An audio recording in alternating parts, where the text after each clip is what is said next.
photographer! Have you eaten yet? You haven't? Let's get cooking.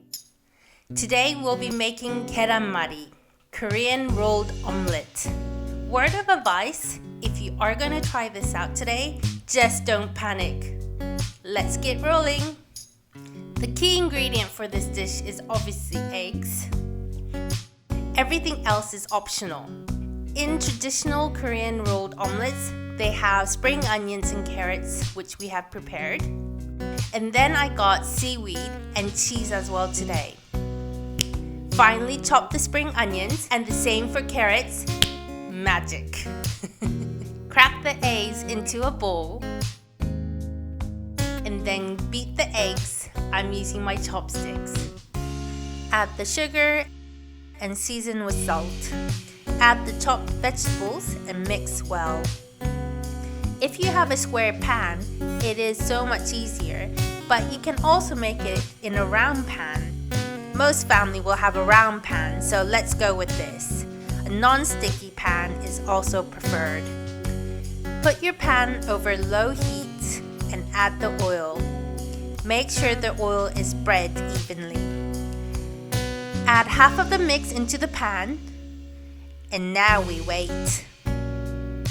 Once the edges are cooked and the top starts to dry, start rolling the egg mixture. When you're nearly at the end, push it over to the other side of the pan. This is why a non-sticky or a well-oiled pan is needed. Continue pouring in more egg mixture and then roll again. If you're impatient like me and you don't wait until it's cooked or pull it too quickly, it does rip, but don't panic because add a little bit more egg mix and we can fix it with a spoon.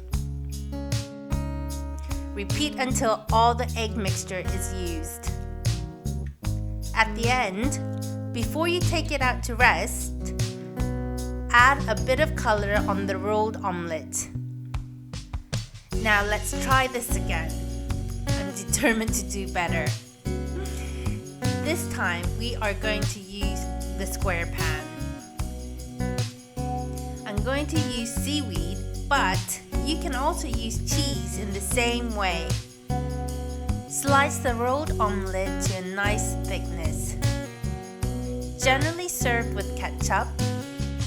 짜잔! Gyeran Mari, Korean rolled omelette.